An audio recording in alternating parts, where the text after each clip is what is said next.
नमस्कार प्यारे बच्चों। आज केमिस्ट्री की सबसे सरल यूनिट जिसका नाम है हाइड्रोकार्बन, इसका मैं एक छोटा सा वीडियो तैयार कर रहा हूँ। मेरे को उम्मीद है आपको समझ में आएगा। और आप सब जानते हैं इसमें से 3-4 क्वेश्चन बनते हैं। सबसे सरल यूनिट क्यों बोल रहा हूँ मैं, देखिए हाइड्रोकार्बन का सबसे पहले मैंने लिख रखा है इस पे बोर्ड पे, वर्गीकरण, क्लासिफिकेशन ऑफ हाइड्रोकार्बन। तो हाइड्रोकार्बन किसे कहेंगे पहले तो आप ये ध्यान रखो। तो जितने भी यौगिक कार्बन और हाइड्रोजन से मिलकर बनेंगे वो सब है हाइड्रोकार्बन। ध्यान से देखना इस बात को। अगर CHO ये मिल O और मिल गया तब ये बन गया कार्बनिक यौगिक। अंतर देखो दोनों में, ये हाइड्रोकार्बन है और ये क्या है, कार्बनिक यौगिक। तो डिफरेंस याद रखना, हाइड्रोकार्बन किसे कहेंगे, जो कार्बन और हाइड्रोजन से मिलकर बने हो। अब हाइड्रोकार्बन को भी हमने दो भागों में बांटा, एक तो एलिफेटिक हाइड्रोकार्बन और दूसरा साइक्लिक चक्रीय हाइड्रोकार्बन। साइक्लिक बोलते हैं अपन, या फिर इसको चक्री बोल सकते हैं। अब एलिफेटिक हाइड्रोकार्बन में आप देखिए फिर से 3 भाग मिलेंगे आपको। Aliphatic hydrocarbons are classified into mainly 3 type, alkanes, alkenes और अल्काइन। नाम से क्लियर है, एल्केन है तो कार्बन कार्बन के बीच में कितने बॉन्ड दिखाई दे रहे हैं आपको, देखिए ये कार्बन कार्बन के बीच में सिंगल बॉन्ड है तो एल्केन, अगर डबल है तो एल्कीन और ट्रिपल है तो एल्काइन। एक ऑब्जेक्टिव इसमें जनरल पूछे जाता है, जनरल फार्मूला। अब देखिए सामान्य सूत्र पूछ लिया किसका, एल्केन का, तो CnH2n+2। एल्कीन का सामान्य सूत्र पूछे, जनरल फार्मूला, तो Cn, इसमें ना +2 रहेगा ना -2, और एल्काइन में आप लिख देंगे -2। इसको हम यहां से एक्सप्लेन करके बता सकते हैं, जितने कार्बन है उससे दुगने हाइड्रोजन है, लेकिन +2 और लिखना पड़ेगा। 2 2 4 +2 6। और एल्कीन में CnH2 जितने कार्बन है उससे दुगने हाइड्रोजन। और एल्काइन की पहचान क्या, जितने कार्बन दुगने हाइड्रोजन में 2 माइनस कर देंगे, मतलब सीधे सीधे दुगने हाइड्रोजन हो तो एल्कीन, दुगने से भी 2 गुने से भी 2 ज्यादा हो तो एल्केन, और 2 गुने से 2 कम हो तो एल्काइन बन जाएगा। एक और इसमें ध्यान रखना, हाइब्रिडाइजेशन, कौन सा संकरण होता है एल्केन्स में, ऑब्जेक्टिव बन जाता मीथेन, ईथेन, प्रोपेन में कौन सा, तो कोई सा भी एल्केन है दुनिया में सब में कौन सा संकरण होगा, sp3। एल्कीन है तो sp2 और एल्काइन है तो sp। कार्बन कार्बन के बीच की दूरी पूछ लेते हैं तो दूरी याद रखना, एल्केन में कार्बन कार्बन के बीच की दूरी होती है 1.54 एंगस्ट्रॉम। सबसे लंबी डिस्टेंस इसी में होगी। क्यों होगी ये भी रटना मत, सिंगल बॉन्ड है तो ये लंबाई ज्यादा होगी, अगर डबल है तो लंबाई थोड़ी सी कम होगी। कितनी कम होगी, 1.34। और अगर एल्काइन है तो इसके बीच की दूरी और कम होगी, देखो 1.21, क्योंकि फोर्स ऑफ अट्रैक्शन यहाँ पर बढ़ता जाएगा। अब एक खास बात और आपको मैं बता रहा हूँ, दुनिया में जितने भी एल्केन है सबको बोलते हैं पैराफीन। पैराफीन का मतलब होता है लो रिएक्टिव, कम क्रियाशील। सबसे कम क्रियाशील होने के कारण इनका नाम रखा है पैराफीन। इसका एक नाम और क्या रखा हमने, ओलिफीन। ऑयल, तेल वगैरह जहाँ से निकलता है, पेट्रोल डीजल वगैरह, वहां से इसका फॉर्मेशन होता है तो ऑयल से मिलकर बना, इसलिए नाम रखा ओलिफीन। और इसका फेमस नाम याद रखना, एसिटाइलिन या एसिटिलीन। एक एक उदाहरण लिख रखा मैंने, एथेन, एथीन, एथाइन। काउंटिंग आपको मालूम है, propane, propene, propyne, butane, butene, butyne, इस तरह से इसको याद रखेंगे आप लोग। अच्छा, चक्रीय हाइड्रोकार्बन अगर देखें हम तो इसमें खास क्या है ये आपको दिमाग में बैठाना। तो मैं आपसे बस इतना सा याद करने का बोलूंगा कि इसमें बस इतनी सी चीज आपको तैयार करना, लेकिन देख तो पूरा लो। एरोमेटिक और एलिसाइक्लिक। एरोमेटिक को भी 2 भागों में बांटा, समचक्री और विषम। होमोसाइक्लिक एरोमेटिक कंपाउंड और हेटेरोसाइक्लिक। होमो, देखिए हर एक कोने में क्या, कार्बन कार्बन कार्बन कार्बन, तो होमो हो गया समचक्री। बेंजीन, नेप्थलीन, एंथ्रासीन, इनके नाम याद रख लेना। विषम चक्री, ये बहुत ज्यादा पूछा जाता पीएटी में। तो देखिए कार्बन कितने दिख रहे हैं आपको इसमें, आप 1 2 3 4 5 कोने था, 5 लिख देते हो तो गलत हो जाएगा। कार्बन टोटल कितने हैं, 4, और हाइड्रोजन भी कितने हैं, 4। और ऑक्सीजन कितना है, 1।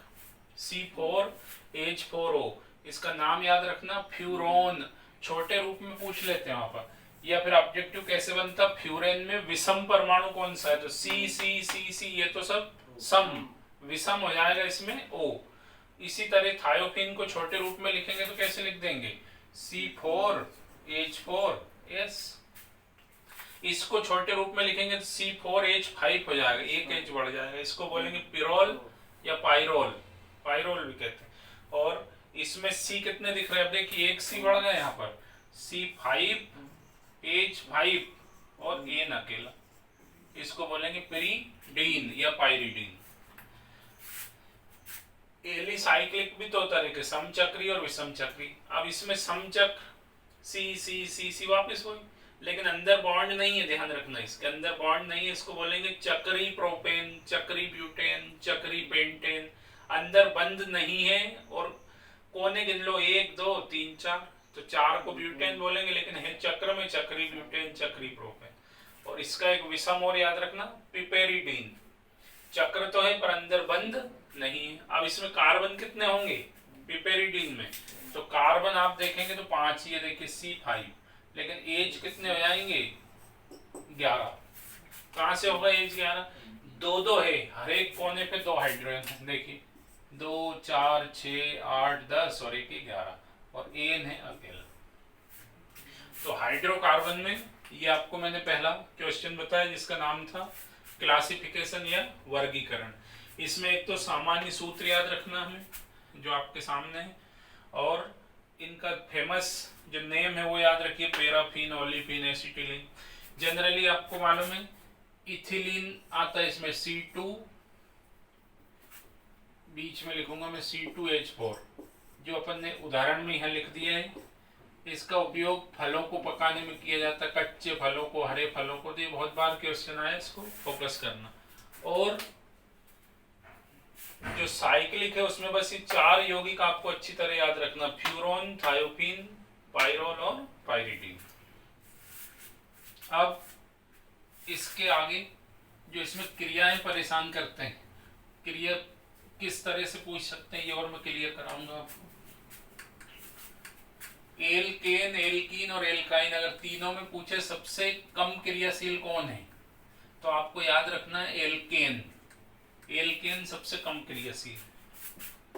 और सबसे ज्यादा अम्लीय कौन है, अगर एसिडिटी पूछे, अम्लीयता का क्रम पूछे, एल्केन, एल्कीन और एल्काइन में, तो अम्लीयता में याद रखना आपको एल्काइन, जिसमें ट्रिपल बॉन्ड होंगे वो सबसे ज्यादा अम्लीय, और सबसे कम क्रियाशील एल्केन। 2 ऑब्जेक्टिव ऐसे याद रख लें। अब यहां पर एक और टॉपिक में इसी में आपको बताने जा रहा हूं, एल्केन, एल्कीन और एल्काइन। अगर हम ये 5-5 मिनट में तीनों को क्लियर करें तो एल्केन की प्रिपरेशन मेथड, जो बनाने की विधि जो फेमस है वो मैं बता रहा हूँ। Preparation method of alkane, alkane को आप कैसे बनाएंगे, तो एक विधि बहुत ज्यादा जो पूछी जाती है आपसे, एल्युमिनियम कार्बाइड। एल्युमिनियम कार्बाइड की क्रिया किससे करना पड़ता है आपको, जल से। और आगे ये क्वेश्चन मार्क छोड़ देंगे, या कंप्लीट द फॉलोइंग रिएक्शन, तो इसको याद रखना। एल्युमिनियम कार्बाइड की क्रिया हम जल से करेंगे तो हमेशा क्या बनेगा, मीथेन। ये एक फेमस रिएक्शन है जो आपको याद रखना। अब मैं आपको खास रिएक्शन बताऊंगा, यहाँ पूरी डिटेल नहीं बताऊंगा, क्रैश कोर्स के हिसाब से। अब बैलेंस वैलेंस का लफड़े में मत उलझना, बैलेंस करेंगे तो फिर ये 12 लेंगे, यहाँ पर 3 लेंगे, यहाँ पर 4 लेते हैं, लेकिन आप तो बस ये याद रखो, जब एल्युमिनियम कार्बाइड की क्रिया जल से की जाती है तो क्या बनता है, एल्केन नहीं बोलेंगे, मीथेन, क्योंकि वहां एल्केन में 4 ऑप्शन दे दिए, मीथेन, ईथेन, प्रोपेन, तो सिर्फ मीथेन बनेगा इसमें। और अगर सीधा सीधा दे दे एल्केन, एल्कीन, एल्काइन या बेंजीन, तो फिर एल्केन। एक तो ये रिएक्शन याद रखना। दूसरी जो बनाने की फेमस है वो आपको याद रखना है, ब्रोड्स।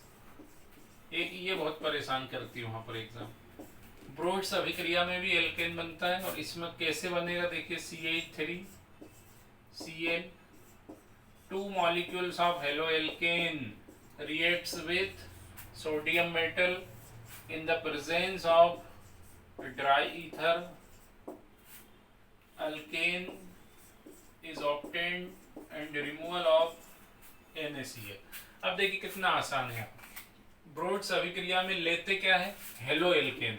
हेलो एल्केन के भी कितने अणु लिए आपने, 2। कौन सी धातु, सोडियम।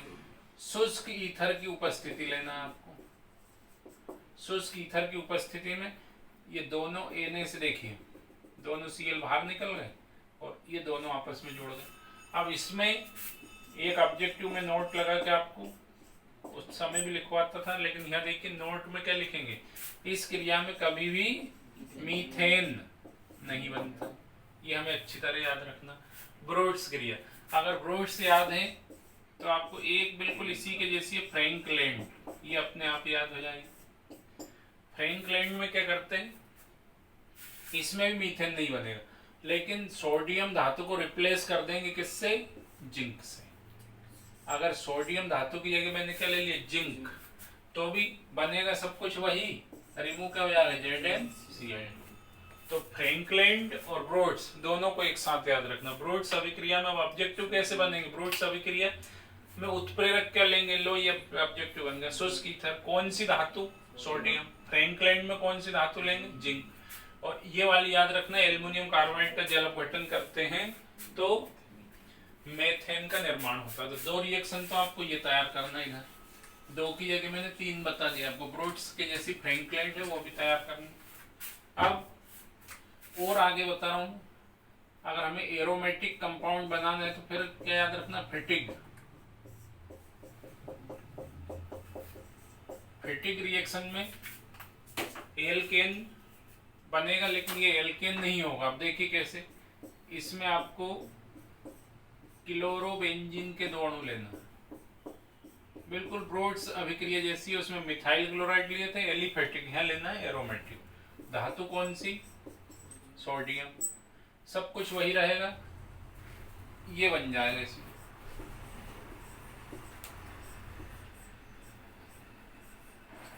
इसको आप क्या बोलेंगे, डाई फेनिल बोल दो, या फिर डाई बेंजिल, 2 नाम है, डाई बेंजाइल या डाई फिनाइल।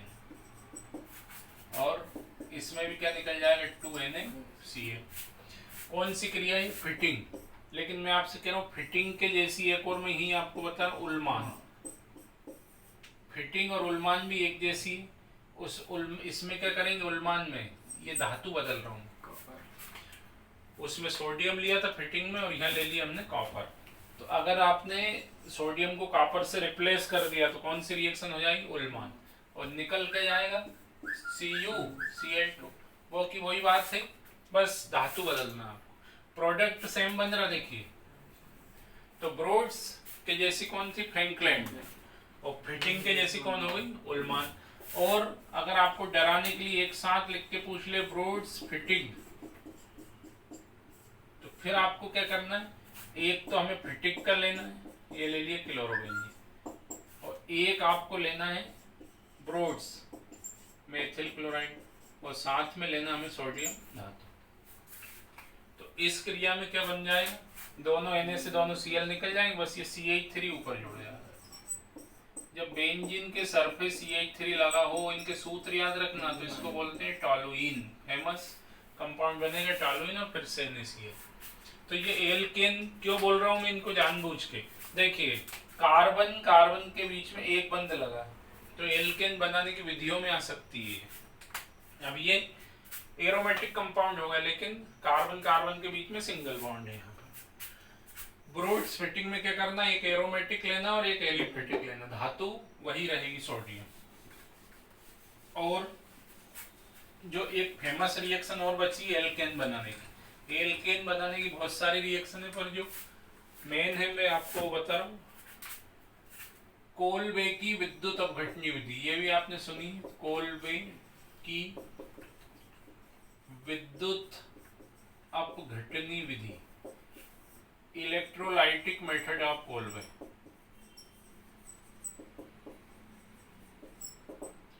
अब इलेक्ट्रोलाइटिक मेथड ऑफ कोलबे में पहले तो ये सुनो, जो दिमाग में बैठा ही लो, बल्कि इसमें क्या बनता है, एल्केन, एल्कीन और एल्काइन।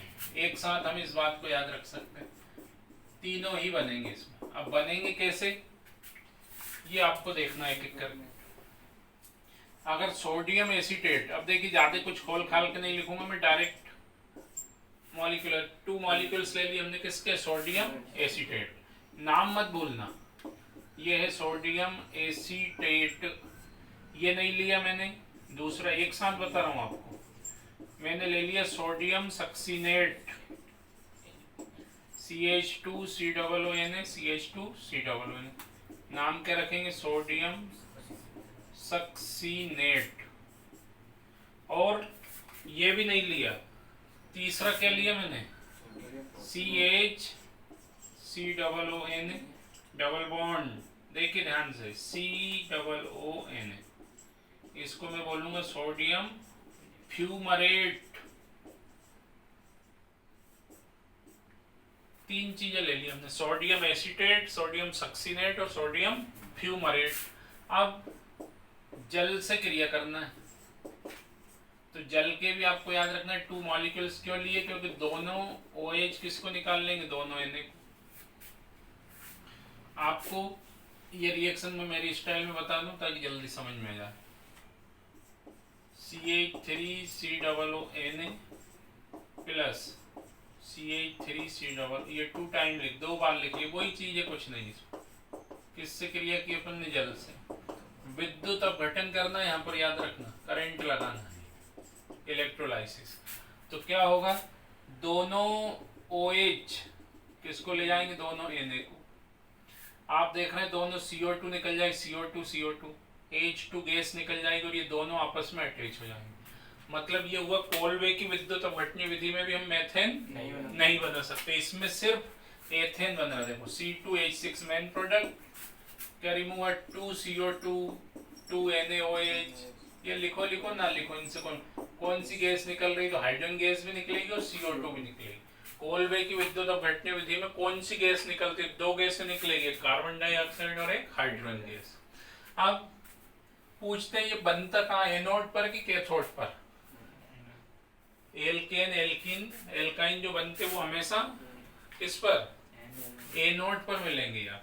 और अगर सोडियम सक्सीनेट की क्रिया कर दो मैं जल से, अब डायरेक्ट लिख रहा हूँ देखिए, तो सब कुछ 2NaOH 2CO2 सब कुछ रिमूव, मेन प्रोडक्ट क्या बनेगा, C2H4। बस इतना सा याद रखना परीक्षा। अगर सोडियम फ्यूमरेट का करेंगे C2H2, ये 3 चीजें याद रख लो। कोलवे की विद्युत अपघटनीय विधि में क्या क्या बनता है, तो तीनों, एथेन, एथीन और एथाइन। कब बनेगा, अब सोडियम एसीटेट के परीक्षा में घुमा दिया पोटेशियम एसीटेट, तो भी वही बनेगा, पोटेशियम सक्सीनेट, Na की जगह के लगा दो। और बदल रहा हूं, सोडियम पोटेशियम सक्सीनेट, यहाँ कंफ्यूज मत होना, एक जगह एक NaOH निकल जाएगा, एक KOH निकल जाएगा, sodium potassium succinate, sodium potassium fumarate, तो भी वही बनेगा। तो कोलवे की विद्युत अपघटनी में तीनों चीजें बन जाएगी, उपरोक्त सभी। जैसे ऑप्शन अगर पूछे एल्केन, तो इनको आपको विशेष तरीके से याद रखना। अब मैं थोड़ा इसको क्रेस के हिसाब से जल्दी जल्दी ले जा रहा हूँ, क्योंकि सब हमारे पास लिखा हुआ है, नोट में पहले से नोट बुक बनी हुई है अपने पास। अब इसमें एक चीज और हाइड्रोकार्बन में आपको तैयार करना है, जो आपको ज्यादा परेशान करती है, वो है भंजन। इसमें 1-2 बार क्वेश्चन आया, क्रैकिंग।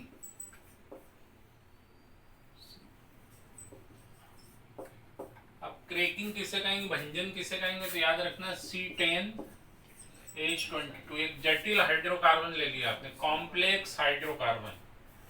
अब ये कॉम्प्लेक्स हाइड्रोकार्बन है तो याद रखना कैसा होगा, नॉन वोलेटाइल, आवाष्पशील, उड़ेगा नहीं, वजनदार है ना इसलिए। और जैसे ही मान लो मैंने इसको टेम्परेचर दे दिया, तापी भंजन, थर्मल क्रैकिंग हो जाएगा। अगर प्रकाश देते तो प्रकाशी भंजन हो जाता है। और ये टूट के छोटे छोटे टुकड़ों में बदल गए, देखिए C2H4, C7H14, इस तरह से। अब मीथेन, इथिलीन, ये सब आपको मालूम है कैसी कैसे बन गई, वाष्पशील, वोलेटाइल हो गई। तो भंजन किसे कहेंगे ये क्लियर हो गया आपको। अवाष्पशील, और यह है कौन, हाइड्रोकार्बन। अवाष्पशील हाइड्रोकार्बन को वाष्पशील हाइड्रोकार्बन में बदलने की प्रक्रिया को भंजन कहते हैं। यह भी ध्यान रखना क्योंकि भंजन का मुख्य उपयोग कहाँ करते हैं, पेट्रोलियम में। पेट्रोल उद्योग जो है उसमें इसका उपयोग करते हैं, इसलिए थोड़ा सा आजकल डेली पेट्रोल के भाव बढ़ जाते हैं, घट जाते हैं, इसलिए इसको अच्छी तरह याद रखना। भंजन अवाष्पशील हाइड्रोकार्बन को किसमें बदलना, वाष्पशील हाइड्रोकार्बन। अब भंजन का उपयोग मैं बार बार आपसे बोल रहा, भंजन का एक ही उपयोग है जो मेन है, वो पेट्रोलियम उद्योग। इसके बाद में एक क्वेश्चन और यहाँ परेशान करेगा आपको, ऑक्टेन नंबर, ऑक्टेन संख्या, सीटेन संख्या, ये भी आपके दिमाग में बैठाना आप। तो ऑक्टेन संख्या का मैं तरीका आपको बता रहा हूँ। प्रश्न इसमें कैसे बनेगा, शॉर्टकट देख लो। एक हाइड्रोकार्बन, हाइड्रोकार्बन क्योंकि हम हाइड्रोकार्बन ही कर रहे हैं, कि नमूने में सैंपल लिया मैंने कोई सा भी, 80% क्या दे रखा है इन्होंने हमें, आइसो ऑक्टेन, व 20% नॉर्मल हेप्टेन, ऑक्टेन कुछ भी है। तो पेट्रोल के इस नमूने की ऑक्टेन संख्या कितनी होगी। पेट्रोल का एक नमूना है, हाइड्रोकार्बन का एक नमूना, हाइड्रोकार्बन ही पेट्रोल है, याद रखना। पेट्रोलियम कंपाउंड जितने भी है सब हाइड्रोकार्बन होते हैं। पेट्रोल के एक नमूने में आइसो ऑक्टेन 80% है और नॉर्मल हेप्टेन इतनी है। तो याद रखना नॉर्मल हेप्टेन की ऑक्टेन संख्या कितनी होती है, 0, और इसकी होती है 100। आइसो ऑक्टेन को स्टैंडर्ड कंपाउंड मान लिया और इसकी ऑक्टेन संख्या को 100 मान ली। अब 100 में ये डिस्टर्ब करने आ गया 20, तो याद रखना आंसर क्या हो जाएगा, इसका आंसर वही होगा जो ऑक्टेन संख्या, तो यहाँ आंसर होगा 80। तो आपको इसमें रटना कुछ नहीं है, सवाल पढ़ेंगे और सवाल में जितने % आइसो ऑक्टेन देंगे वही इसका उत्तर होगा, ये ध्यान रखिए। अच्छा, ऑक्टेन संख्या जैसे जैसे बढ़ती जाएगी पेट्रोल की गुणवत्ता बढ़ती जाती है। जितनी ज्यादा ऑक्टेन संख्या होगी वो पेट्रोल उतना ही उत्तम माना जाता है। हम जो मोटरसाइकिल वगैरह में 4 व्हीलर में पेट्रोल इस्तेमाल करते हैं वो होता है, उसकी ऑक्टेन संख्या 70 से 75 के बीच में। एरोप्लेन में जो डलता है उसकी ऑक्टेन संख्या होती है 134 तक पहुंच गई। याद रखना उसका नाम है ट्रिप्टोफैन। सबसे अच्छा ईंधन कौन सा माना जाएगा, ट्रिप्टोफैन, और उसकी ऑक्टेन संख्या 130 के ऊपर होती है। और हम जो गाड़ियों में इस्तेमाल करते हैं 2 व्हीलर 4 व्हीलर में, वो उसकी ऑक्टेन संख्या 80 से कम होती है, 75-76 के लगभग होती है। तो उत्तर याद रख लेंगे, जितना सवाल में कोई सा भी न्यूमेरिकल है जो आइसो ऑक्टेन है वही उसका उत्तर। और ऑक्टेन संख्या का बिल्कुल उल्टा होता है सीटेन संख्या। सीटेन संख्या किसके लिए इस्तेमाल होती है, डीजल के लिए, उसमें उल्टा हो जाएगा, 20 आंसर हो जाएगा। वो अपने इसमें नहीं है, अपने इसमें सिर्फ क्या है, ऑक्टेन संख्या, तो अपन उसकी बात ही ना करें। अब एक ये क्वेश्चन याद रख लेना, ऑक्टेन हाइड्रोकार्बन में, एल्केन में मैंने आपको 4-5 बातें बताई। अच्छा, एल्केन की कुछ विशेष बातें मैं आपको बताना चाहूँ यहाँ पर। तो एल्केन में आपको फोकस किसको करना है, इथिलीन या इथीन, फलों को पकाने वाली गैस, ये इस चैप्टर का समझ लो हीरो है। इथिलीन को आप फोकस करना। अब एल्कीन बनाने की अगर आपसे विधि पूछे तो फॉर्मेशन मेथड में जो फेमस है वो याद रखना। पहली तो क्या ले लिया आपने, C2H5OH, एल्कोहल लिया, और एरो पर क्या लिखेंगे, सांद्र H2SO4, कंसंट्रेटेड H2SO4। आपको मालूम है जल को सोख लेता है, तो OH और 5 H है यहाँ पर, तो एक H यहाँ से निकल गया, मैंने डायरेक्ट लिख दिया ताकि आपका टाइम खराब ना हो। देखिए C2H4 इस तरह से भी आप लिख सकते, और निकल कौन गया, H2। तो एक तो ये, लेकिन अब यहाँ ऑब्जेक्टिव कैसे बनते हैं एनसीईआरटी में, ये तो सभी रट लोगे आप लोग। ऑब्जेक्टिव अच्छी तरह दिमाग में बैठा लो। ये क्या लिया मैंने, 1:2, मतलब ये हुआ एल्कोहल 1 है और H2SO4, तो ये चीज हम यहाँ लिखें तो और ज्यादा पावरफुल रहेगी। 1 अनुपात 2 का मतलब याद रखना, शराब लेंगे यहाँ पर 1 लोटा और सांद्र H2SO4 लेंगे 2 लोटा। उस कंडीशन में क्या बनेगी, इथिलीन, फलों को पकाने वाली गैस, कच्चे फलों को पकाने वाली गैस, हरे फलों को पकाने वाली गैस। अब इसी रिएक्शन को और तो नहीं लिखेंगे, दूसरी स्टाइल में देखिए C2H5OH, सब कुछ सेम। फिर से क्या लिखा मैंने, सांद्र H2SO4, लेकिन रेशो बदल दिया, अनुपात उल्टा कर दिया। देखिए 2 लोटा किसके, शराब के, तो मैं 2 बार लिखूंगा। देखिए C2H5OH, कंफ्यूज मत होना, यहाँ 1 लोटा था तो 1 ही बार लिखा, ये 2 लोटा है तो 2 बार लिखे, ऐसे याद रख लें। H2O निकल गए, तो प्रोडक्ट क्या बना, C2H5O, C2H5। जल इसमें से भी निकला, देखो रिएक्शन कौन सी है, डिहाइड्रेशन, निर्जलीकरण, जल दोनों में से निकल रहा है। पर यहाँ क्या बनी, तो याद रखना ये बनी आपकी ईथर। तो ये चीज आपको दिमाग में बैठाना है। और एक और यही याद रखो, टेम्परेचर भी याद रख सकते हैं। अगर टेम्परेचर 110 से 140 डिग्री सेंटीग्रेड दिया और यहाँ 160 से 170, यहाँ उच्च ताप रहेगा और यहाँ निम्न ताप। तो 2 ऑब्जेक्टिव आपको ये तैयार करना है। क्लियर है? एल को हल्की क्रिया सांद्र H2SO4 के साथ 1 अनुपात 2 में करेंगे तो इथीन, और 2 अनुपात 1 में करते हैं तो ईथर। अगर अनुपात नहीं देंगे तो फिर टेम्परेचर याद रखना, ना टेम्परेचर दे ना अनुपात दे। अब देखिए इसी ऑब्जेक्टिव पूछने का तरीका, जब एल को हल्की क्रिया, एल को हल्की क्रिया, ऑब्जेक्टिव कैसे बनेगा देखिए, आप ढूंढते रह जाएंगे, ना ये आया ना ये आया। जब एल को हल्की क्रिया सांद्र H2SO4 की अधिकता में की जाती है तो बनता है, अधिकता में की जाती, किसकी, H2SO4 की। अधिकता कहाँ है H2SO4 की, यहाँ पर 1 अनुपात 2। हमें दोनों रिएक्शन नहीं है, उसको इस तरह से घुमा के, या कमी में की जाती है तो नीचे आ गया। और ताप न देके एल को हल्की क्रिया सांद्र H2SO4 के साथ उच्च ताप पर की जाती है। उच्च ताप तो आपको समझना पड़ेगा इथीन, और निम्न ताप पूछे तो ईथर। बस ये पूछने के तरीके याद रखिए। अगली जो रिएक्शन इसमें आपको परेशान करेगी वो है विहाइड्रोहेलोजनीकरण। देखिए विहाइड्रोहेलोजनीकरण नहीं बोलना मेरे को यहाँ पर, इसका एक नाम और है विलोपन। ये भी एक फेमस रिएक्शन है, इसको याद रखना। ये अपन ने ले लिया हेलो एल्केन, और साथ में क्या लूंगा मैं, क्षार NaOH। इसी रिएक्शन को मैं 2 तरह से बता रहा हूँ। मैं चाहता तो इकट्ठे लिख लेता, C2H5OH फिर से NaOH। यहाँ पर मिलेगा आपको क्या, देखिए ध्यान से, एल को हली और यहाँ पर मिलेगा जली।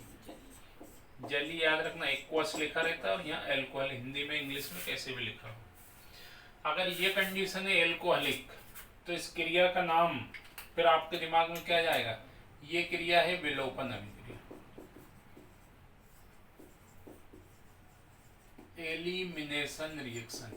एलिमिनेट होगा यहाँ पर, कौन कौन एलिमिनेट होगा देखिए, Na से तो निकल जाएगा Cl, और उसी समय OH से निकलेगा H। तो बनेगा क्या, हम इथिलीन बनाने की विधि पढ़ रहे हैं, बोल बन जाना, CH2 डबल बॉन्ड CH2, और निकल के क्या एक तो NaCl और एक साथ में H। तो ये मेन प्रोडक्ट अपना बन गया इथिलीन। लेकिन जली ले ली यहाँ पर, क्रिया वो की वही है। देखिए अब ये सॉरी OH ना लिख के अपन ने यहाँ भी Cl ले लिया, सेम रिएक्शन है। अब ये Cl रट के मत जाना, हम Cl रट के गए, वहां आ गया Br, NaOH की जगह क्या आ गया KOH। तो ये दोनों एक ही बात है।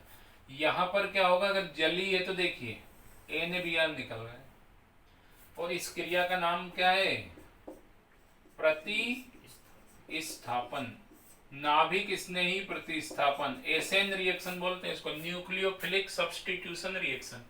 अब बनेगा क्या, C2H5OH। याद रखो ये बात, जब एल को हल में भिगो के लाएंगे, शराब में भिगो के लाएंगे, तो देखिए शराब नहीं बनेगी, क्या बनेगी? Ethylene, ethene. और जब पानी में भिगो के लाएंगे इसे तो शराब बन जाएगी। ऐसे अपने ट्रिक वगैरह बना लेना और इसको याद रखना। तो दो रिएक्शन ये आपको बहुत अच्छी तरह तैयार करना है। कि मैंने सिर्फ आपको दो विधियां बताई, 8-10 विधियों को सबको गोली मार के दो विधियों को आपको बहुत अच्छी तरह तैयार करना है। अब इसमें रासायनिक गुण जो आते हैं, इसकी केमिकल प्रॉपर्टीज ऑफ एल्कीन, उसमें एक जो बहुत ज्यादा परेशान करेगा वो है मार्कोनिकॉफ।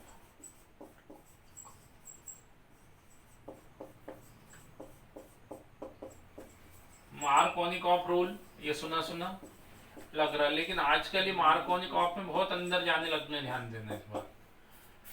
तो मार्कोनिकॉफ नियम कहाँ लागू होता पहले तो सुन लो। असम्मित एल्कीन, असम्मित एल्कीन, लेकिन ये डेफिनेशन अब फेल हो गई पहले ही असम्मित। अब देखिए मैं पहले आपको एग्जांपल बताऊं तो और क्लियर होगा। ये सबको मालूम है एल्कीन बनाना मेरे को इसे, तो एल्कीन बनाऊंगा तो मैं यहाँ डबल बॉन्ड लगा दूंगा और ये CH2 क्रिया किससे करूंगा? इसकी हेलोजन अम्ल H+Br मान, किसके अकॉर्डिंग चल रहा है? According to Markovnikov. तो मार्कोनिकॉफ ने क्या बोला था, याद रखना है बात। ये हेलोजन एसिड है और इसका नेगेटिव ऋणात्मक भाग कौन सा है? Br।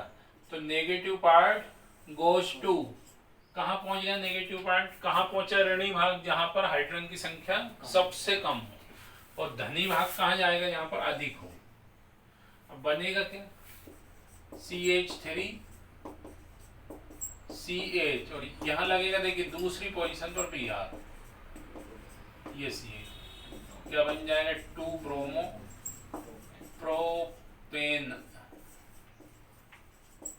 3 कार्बन है तो प्रोपेन हो गए। और यहां थी प्रोपीन, ये क्या थी? प्रोपीन।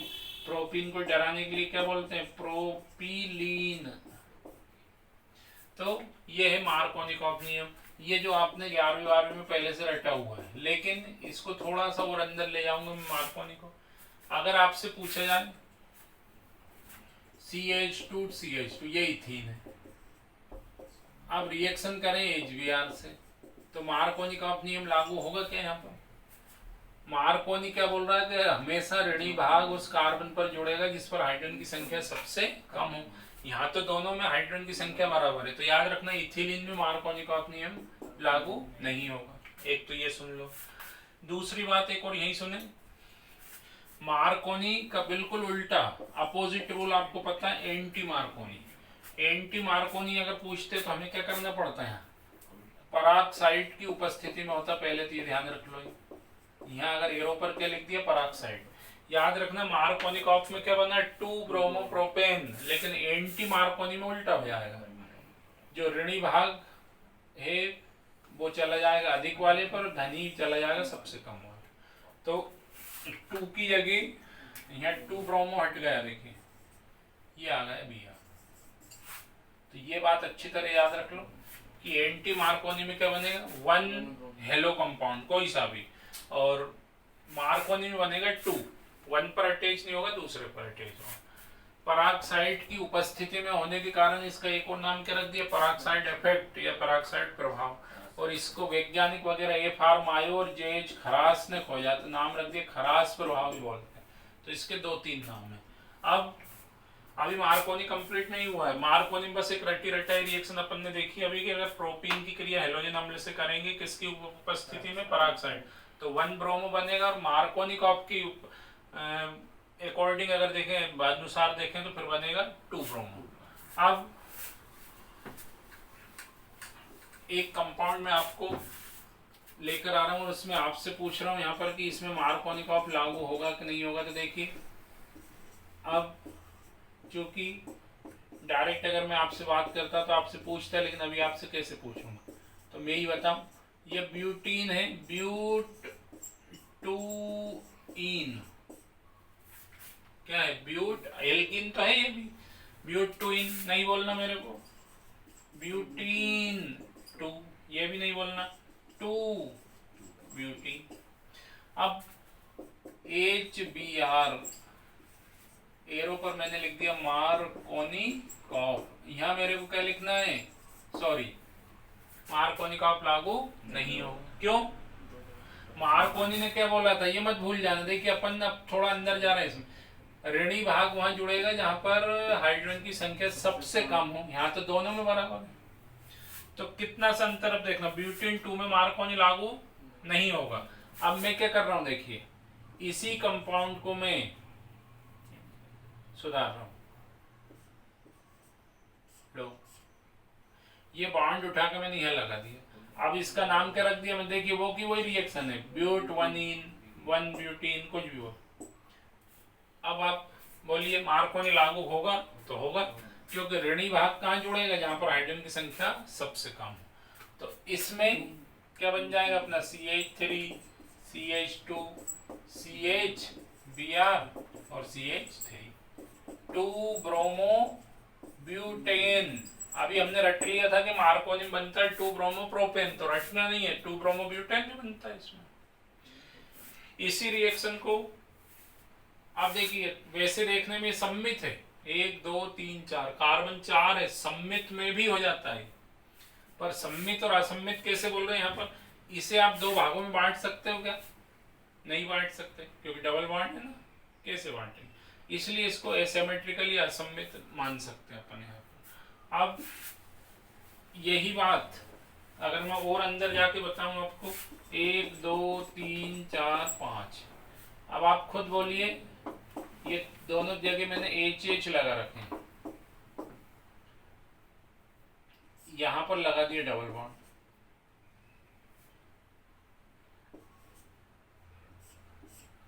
अब इसका नाम अगर मैं आपसे पूछूं तो आपसे क्या खुद ही आप बना लो, 5 कार्बन को पेंटेन बोलते हैं, लेकिन डबल बॉन्ड लग गया तो पेंटीन। लेकिन डबल बॉन्ड कहाँ लगा? ये पहला है और ये दूसरा, तो दूसरे पर लगा। हमेशा इधर देखते, ध्यान रखिए, गिनती उधर से करेंगे। तो 2 पेंटीन या पेंटीन 2, इसमें मार्कोनिकॉफ नियम लागू होगा क्या? नहीं होगा। अब इसको मैंने हटा दिया। देखिए अगर मैं यही चीज इधर लगा दूं, अब बताइए मार्कोनी लागू होगा? नहीं होगा। इसका नाम क्या है? इसका नाम भी वही है, पेंटीन 2। पहले इधर से गिनती कर रहे थे, अब इधर से, क्योंकि पास में आ गए।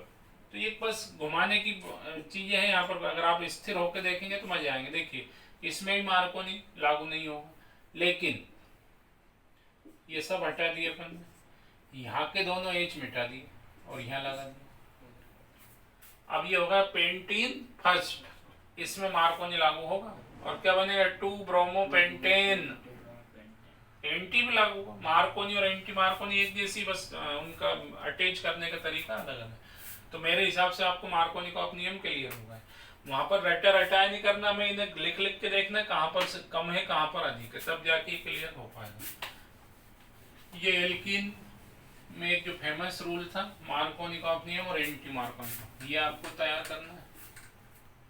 अब क्योंकि हाइड्रोकार्बन जो है वो